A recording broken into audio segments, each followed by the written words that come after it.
यीशु सहाय, praise the Lord. दुनिया के लोग कई प्रकार के कीमती चीज़ों की खोज में आज भी लगे हुए हैं। उसमें से आप तो कीमती सिक्का खोजने वालों का विषय में चर्चा सुने होंगे। और लोग दिन रात एक समान कर देते हैं। कई जगह पर खून, हत्या, इस प्रकार की घटनाओं को भी इसके बारे में जानकारी हासिल होता है। सोशल मीडिया के माध्यम से आज ही मैंने जाना कि एक सिक्के का कीमत बताया गया है 71 करोड़, यानी कि 71 करोड़ रुपया। इतने भी कुछ सिक्का का दाम हो सकता है। इस कारण से लोग उसके पीछे पड़े रहते हैं।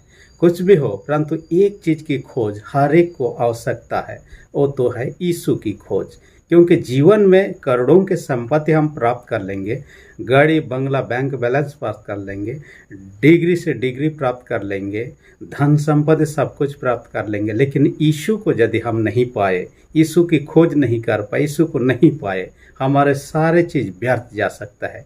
इसलिए हम आज यूहन्ना 12 अध्याय उसका 20 से 26 पद के अनुसार हम एक शीर्षक पर चर्चा करेंगे, जिस शीर्षक का नाम है यीशु की खोज।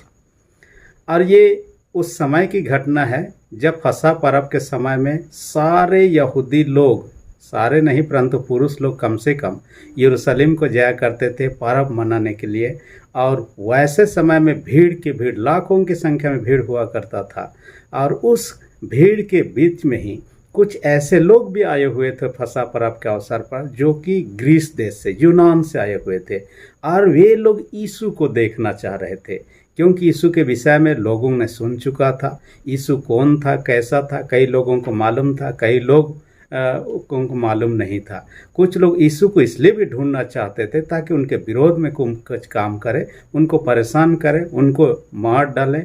लेकिन कुछ लोग सच्चाई से यीशु को खोज करना चाहते थे ताकि यीशु को देख सके, जान सके, उस पर विश्वास कर सके और उस अनंत जीवन का अधिकारी हो सके जो यीशु मसीह ने विश्वासियों के लिए तैयार किया था। तो यहाँ पर हम देखने पाते यरूशलेम की घटना, जहाँ पर यूनान के कुछ लोग आए हुए हैं और यीशु की खोज में है। इसलिए आज के जो शीर्षक यीशु की खोज में, इसमें 3 पॉइंट्स पर हम चर्चा करेंगे। सबसे पहली बात जो है, और वो तो है यूनानी लोगों के द्वारा यीशु की खोज। इससे पहले कि हम इस पॉइंट्स पर आगे बढ़ें, आज के संडे का नाम दिया गया है जुबिलते, जिसका अर्थ होता है ललकारो। ललकारो जो शब्द है, इसे 2 अर्थ में खास रूप से प्रयोग किया गया है। सबसे पहले अर्थ जो है ललकारो का है, किसी दुश्मन को, किसी शत्रु को लड़ने के लिए ललकारने के विषय में कहता है। और दूसरा अर्थ जो कहता है, कोई व्यक्ति जीत हासिल कर चुका है लड़ाई में चाहे कुछ में, उसकी जय जयकार करने, उसके प्रशंसा करने, उसके महिमा करने के लिए, उसके नाम के गुणगान करने के लिए ललकारना।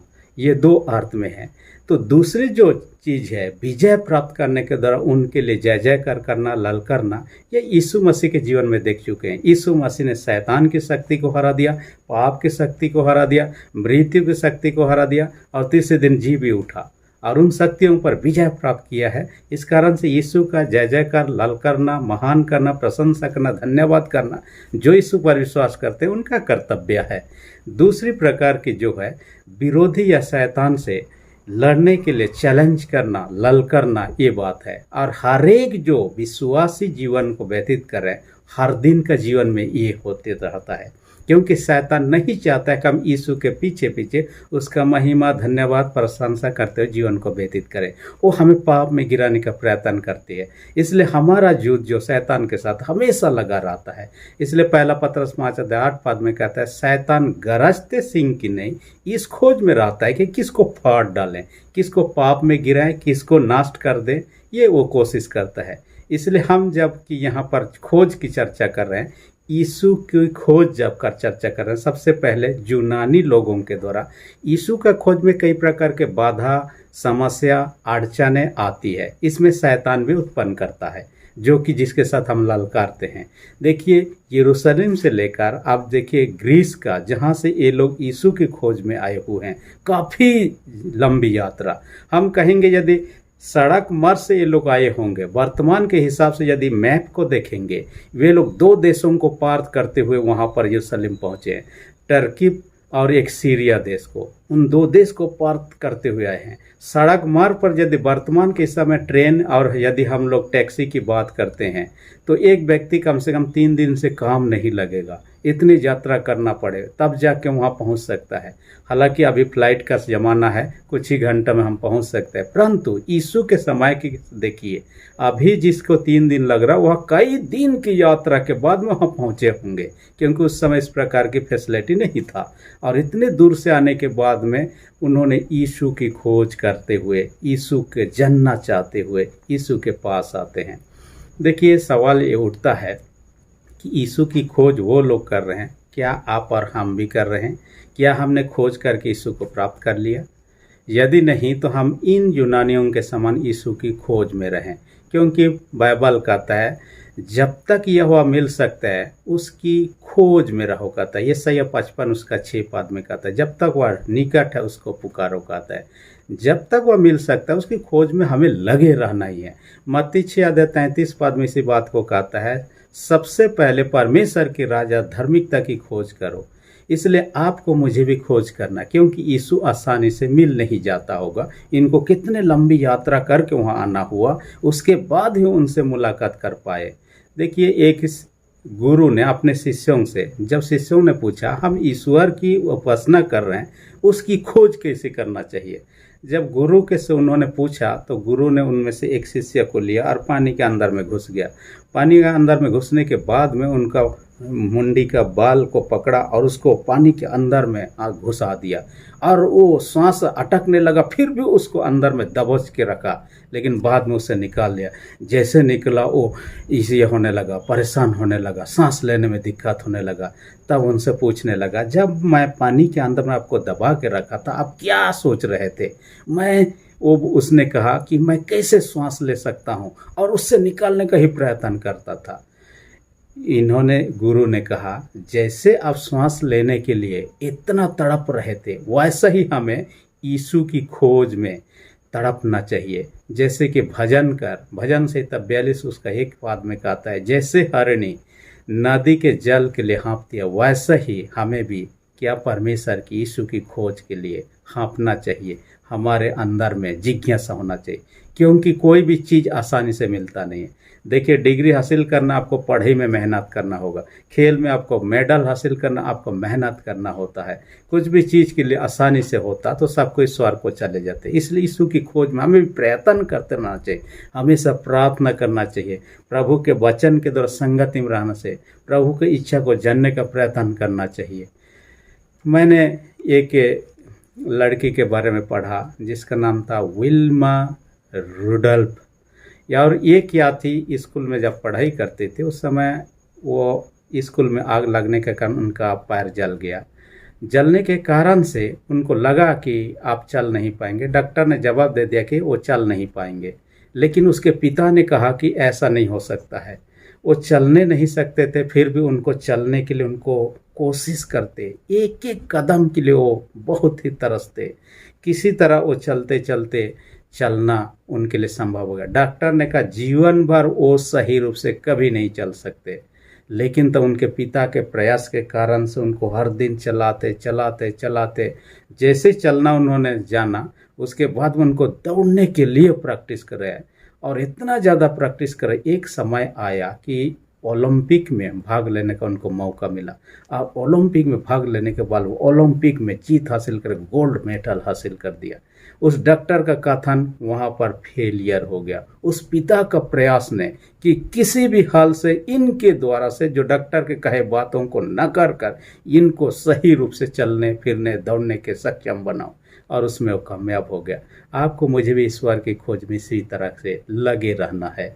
देखिए, यहाँ पर यूनानी लोग आने के बाद में सबसे पहले फिलिप्पुस से संपर्क किया। फिलिप्पुस से संपर्क करने का एक कारण ये था कि फिलिप्पुस नाम जो है यूनानी नाम था, और उनको लगा होगा कि ये यीशु का शिष्य था और ये यूनानी नाम है, तो इनके माध्यम से आसानी से यीशु से मुलाकात कर सकते हैं। हालांकि फिलिप्पुस जो था वो गलील का रहने वाला, बैतसैदा का रहने वाला व्यक्ति था, और ये लोग दूसरे जगह से आए हुए थे। परंतु फिलिप्पुस से जैसे उन्होंने संपर्क किया, फिलिप्पुस ने जाकर अंद्रियास से कहा, और अंद्रियास और फिलिप्पुस दोनों मिलकर यीशु के पास इनको ले गए और यीशु से उनसे मुलाकात कराए। देखिए उनका मुलाकात करने का जो जिज्ञासा इच्छा था वह पूर्ण हो जाता है। लेकिन यीशु मसीह इनको देखने के बाद में कहने लगे कि यीशु का मरने का समय पहुंच गया है, क्योंकि अब तक तो यहूदी लोगों के बीच में वह सेवकाई करता रहा, प्रचार करता रहा, परंतु ये लोग यहूदी से बाहर क्षेत्र से यानी यूनानी लोग हैं और ये लोग भी यीशु को ग्रहण कर चुके हैं, यीशु पर विश्वास कर चुके हैं। इसका मतलब है यीशु को मरना तय है, कुछ ही समय के बाद में होने वाला है और उनका मरना जरूरी था। जब मरेंगे तब उनके लिए फायदा होगा। इन्होंने एक उदाहरण भी दिया, गेहूं का दाना। देखिए गेहूं का दाना को हम यदि घर में रखे रहेंगे, एक ही दाना वो एक ही रहेगा। हम जमीन में यदि गाड़ देंगे, जब वह मर जाएगा उससे एक नया ये उगेगा और उगने के बाद में देखिए कई सारे दाना, एक दाना से अनेक दाना उत्पन्न कर सकता है। वैसे ही यीशु मसीह बीज के समान है, गेहूं का बीज के समान, और उनको मरना तय है। मरने के बाद ही कई सारे लोग प्रभु में आएंगे, एक नहीं दो नहीं परंतु कई सारे जगत के लोग उनके करीब आएंगे। इसलिए उनका जो ये था, इनसे मुलाकात करने के द्वारा ये सफल होते हुए हम देखने पाते हैं। देखिए आपको मुझे भी प्रभु की खोज में इसी तरह से लगे रहना है। हम प्रभु के लिए कितना तकलीफ सहने के लिए तैयार हैं, प्रभु के लिए हम कितना देखिए परिचय दूसरों को देते हैं। देखिए हर एक माता पिता को चाहिए कि अपने बच्चों को प्रभु से परिचय कराएं, क्योंकि परिचय करेंगे तब प्रभु को जानेंगे, यीशु को जानेंगे। हम किसी मेहमान आते हैं तब बच्चों से कहते देखो ये फलाना मामा है, ये वो है, ऐसा हम परिचय। किसी प्रोग्राम में किसी गेस्ट को बुलाते हैं तो भी हम लोगों से, ऑडियंस से ये करते हैं ये फलाना, ये ऐसा है, वैसा है, हम परिचय कराते ही हैं। परिचय हमारे जीवन का भाग ही है, तो यीशु का परिचय क्यों ना दें। इसलिए लोगों को, जगत के लोगों को यीशु का परिचय हम ही दे सकते हैं, जो यीशु को जानते हैं, यीशु को स्वीकार कर चुके हैं, यीशु के पीछे चल रहे हैं। जो नहीं जानते हैं उनको देना है, जैसे कि यहाँ फिलिपुस और अंद्रयास ने किया। दूसरी विशेष बात है, कहता है यीशु के लिए जीवन जीना। यहाँ यीशु मसीह का कथन में कहता है जो अपने प्राण को बचाना चाहेगा उसे खोएगा, जो अपने प्राण को खोएगा यीशु के नाम में उसे प्राप्त करेगा, कहता है। इसके लिए यहाँ पर मैंने शीर्षक दे दिया यीशु के लिए जीवन जीना। यानी कि हम यदि कहीं पर यात्रा करते हैं, रोड पर देखिए हम लेफ्ट साइड में जाते हैं अपने इंडिया में, और दूसरे साइड से आने वाला लोग अपना लेफ्ट साइड में जाते हैं। यानी हमारा एक नियम है, एक साइड में जाना, दूसरे साइड में आना, माने दो तरह का है। कोई भी चीज़ का दो पहलू हम बहुत जगह देखने पाते हैं, जैसे सच्चा झूठा, सही गलत, दिन रात, इस प्रकार का। तो यहाँ पर क्या चीज़ है, मनुष्य का इच्छा और ईश्वर का इच्छा, दो मार्ग है।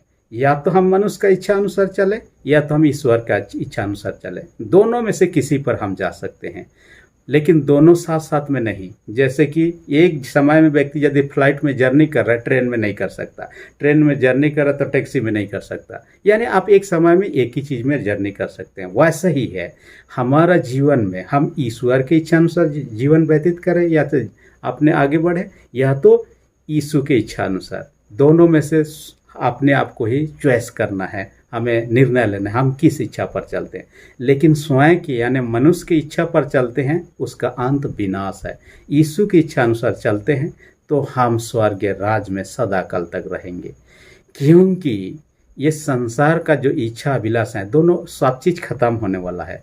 पहला जो है ना 2:17 में देखिए, संसार और उसके अभिलाष हैं दोनों नष्ट हो जाएंगे, जो परमेश्वर की इच्छा पर बना रहता है वह सर्वदा बना रहेगा, कहता है। यानी कि जो कुछ भी हम चारों ओर ध्यान दें, हमारे आंखों से जो कुछ दिख रहा है, कुछ भी चीज़ परमानेंट नहीं है, एक दिन खत्म हो जाएगा, नष्ट हो जाएगा। लेकिन ईश्वर अमर है, शुरू से है आखिरी तक और हमेशा बना रहेगा। इसलिए हम यदि ईश्वर की इच्छा अनुसार चलेंगे, हम यीशु के साथ सदाकाल तक जीवित रहेंगे स्वर्ग में। और हम स्वयं की इच्छा अनुसार चलेंगे, हमारा मृत्यु तय है, हम नरक में चले जाएंगे, हमारा विनाश है। इस कारण से आपको मुझे उसी को चुनना चाहिए जो हमें अनंत काल तक का जीवन दे सकता है। वो तो है क्या, कहता है यीशु के इच्छा अनुसार जीवन व्यतीत करें। देखिए दोनों मार्ग में साथ साथ नहीं चल सकते। गलत मार्ग का परिणाम बुरा है, अच्छे मार्ग का परिणाम अच्छा है। मैं एक व्यक्ति को जानता हूं जो अपने सेवकाई के दरमियान में अपने जीवन की घटनाओं को मुझे बताए थे। ट्रक चला रहा था जिसका नाम था बोअस हेम्ब्रम। और ट्रक चलाते चलाते एक दिन क्या हुआ, शाम हो चुका था, वो यात्रा में था, अचानक से एक जगह पहुंचा। वहाँ पर रोड से दूसरा तरफ एक रोड ये हुआ, डाइवर्जन दिया हुआ है, माने कि दूसरा मार्ग लेकर आप जाइए, वहाँ पर डायरेक्शन भी दिया हुआ है। लेकिन इन्होंने उसमें जाना नहीं चाहा, उन्होंने सीधा रास्ता जाना चाहा ताकि जल्दी से जल्दी आसानी से पहुँच सके। लेकिन कुछ दूर जाने के बाद में अचानक गाड़ी खड़ा कर दिया। उसके बाद देखने का कोशिश किया कि आगे क्या है। जब देख रहे आगे उतार के एक कदम के बाद में बड़ा सा खाई है, ब्रिज गिर चुका है, धंस गया है और नीचे बहुत बड़ा खाई है। यदि वो एक कदम भी गाड़ी को आगे लेता तो नीचे गिर जाता, गाड़ी के समेत वह भी क्या होता हम नहीं जानते हैं। परंतु उन्होंने स्टॉप कर दिया, फिर बैक किया, फिर जिस रास्ता से उन्होंने दर्शाया गया तो उस रास्ता से जाकर अपने मंजिल तक पहुंचा। देखिए, हम गलत रास्ते में आगे बढ़ते ही जाएंगे, बढ़ते अंत में विनाश है। वो व्यक्ति रुक गया इसलिए बच गया, यदि आगे बढ़ जाता उनका भी विनाश तय था। हम ऐसा ना करें। हम किस रास्ते पर जा रहे हैं, आज हमें क्या करना, मूल्यांकन करने की आवश्यकता है। यदि गलत रास्ते पर, अपनी इच्छा के रास्ते पर, सांसारिक इच्छा के अनुसार चल रहे हैं, हमें उसे त्यागना है। यदि विनाश से बचना है तो, और हमें यीशु की इच्छा अनुसार चलना है जो सही मार्ग है और उसका अंत अच्छे है कहता है। इस कारण से यहाँ रोमी 8 अध्याय 13 पद में कहता है, जो शरीर का अनुसार जीवन कटोगे, शरीर के लालसा से जीवन कटोगे तो मरोगे कहता है। हमें मरना नहीं है, हमें अनंत जीवन प्राप्त करना है, तो यीशु की इच्छा अनुसार जीवन को व्यतीत करें। तीसरी महत्वपूर्ण बात है जो कहता है यीशु की सेवा का प्रतिफल कहता है। यीशु के यहाँ सेवा के विषय में कहता है, देखिए एक बात तो तय है, हर एक परिवार में तो नहीं, परंतु जिस परिवार में देखिए सेवक सेविका लोगों को अपने घरों में रखते हैं, नौकर नौकरानी के रूप में कहिए, सेवा करने के रूप में। हालांकि कई बार देखिए मालिक मालकिन की सेवकाई में कुछ लोगों को रखा जाता है। यदि मालिक मालकिन की सेवकाई में है, मालिक मालकिन जहाँ होंगे वहीं उनको रहना होता है ताकि उनका सेवा कर सके। और देखिए कई लोगों, बीते दिन में एक बहन से मैं मुलाकात किया, कुछ साल पहले की घटना है, और उन्होंने कहा कि मैं एक ऐसे व्यक्ति, ऐसे महिला की सेविका हूँ जो कि क्रिकेट जगत से जुड़ा हुआ है, और अपने जीवन काल में क्रिकेट खेल के कारण से कई देशों में वो टूर करते रहती, और जब टूर करती मैं उनके साथ उन देशों में घूम घाम के आ चुकी हूँ। और वह छुट्टी पाकर अपने घर लौटी हुई थी। उनसे मुलाकात से पता चला कि कई देशों का भ्रमण कर चुकी, क्योंकि अपने मालकिन की सेवा के कारण से। देखिए मालिक जहाँ होगा उसका सेवक उनके साथ होगा। इसलिए हम यीशु का सेवा कर रहे हैं तो यीशु के साथ स्वर्ग में होंगे, क्योंकि हम उसके सेवक हैं, सेविका हैं। और सच्चाई से सेवक सेवी, जो सच्चाई से सेवा नहीं करता हो उनको तो नौकरी से निकाल दिया जाता है, काम से निकाल दिया जाता है। अपने घर में सेवक सेविका का काम जो दिया जाता है वो भी उनसे छीन लिया जाता है। इसलिए विश्वासतापूर्वक सेवक या सेविका बने और प्रभु के लिए सेवा का काम करें। जो काम सेवक सेविका के रूप में आपको मुझे बाइबल में शिक्षा दिया है, क्या करना है क्या नहीं करना, हम यहाँ चर्चा नहीं करेंगे, परंतु उन चीज़ों को हम भली भांति करें ताकि हम उसके साथ में स्वर्ग में बने रहेंगे, क्योंकि मालिक जो है उसके सेवक वहीं होंगे। और बाइबल तो कहता है कि हमें यीशु के साथ रहेंगे तो अनंत जीवन प्राप्त कर लेंगे। पहला यूहन्ना 5 अध्याय 12 पद में, जिसके पास परमेश्वर का पुत्र यानी यीशु मसीह, उसके पास जीवन है कहता है। यानी हम यीशु के साथ में है, चाहे यीशु हमारे साथ है, तो हम अनंत जीवन में प्रवेश कर चुके हैं। समझ लीजिए, हम उससे वंचित नहीं होंगे। इसलिए देखिए यीशु मसीह दोबारा जब आएंगे, जो अच्छे सेवक सेविका हैं उनको पुरस्कार भी मिलने वाला। पहला पतरस 5 अध्याय 4 पद के अनुसार कहता है, हर एक सेवक सेविकाओं को जो अच्छे विश्वासतापूर्वक सेवा काम, उनको पुरस्कार का व्यवस्था किया गया है। इसलिए आइए हम यीशु का सच्चा सेवक सेविका बने। देखिए कुत्तों को भी हम घर में रखते हैं और कुत्ते लोग घर के लोगों का रखवाली करते हैं, विश्वासतापूर्वक कई लोग करते हैं। हो सकता है कुछ लोग विश्वास नहीं रहेंगे। बीते दिन में एक घटना के बारे में मैंने पढ़ा, और वह व्यक्ति अपने पलतू कुत्ता जो था बहुत ही विश्वास था, उससे बहुत प्यार भी करता था, कुत्ता भी उससे बहुत प्यार करता था पलतू होने के नाते। जब उनको आज जाना था मुंबई से चेन्नई के लिए, और चेन्नई में शिफ्ट होना था, उन्होंने कहा कि मैं अपने साथ ही इनको ले जाऊंगा, इनको छोड़ नहीं सकता, अपना पलतू कुत्ता को। और इसके लिए उन्होंने क्या व्यवस्था किया, एक फ्लाइट में अपने के अलावा उस पालतू कुत्ता के लिए भी टिकट बुकिंग किया, वो भी बिजनेस क्लास में। और बिजनेस क्लास में टिकट बुकिंग किया ताकि दूसरे यात्री लोगों को किसी प्रकार का असुविधा ना हो। पूरे बिजनेस क्लास का सारे टिकटों को खरीद लिया ताकि वे दोनों खाली सफ़र कर सके और दूसरे यात्री लोगों को तकलीफ ना हो, ना ही इनको तकलीफ हो।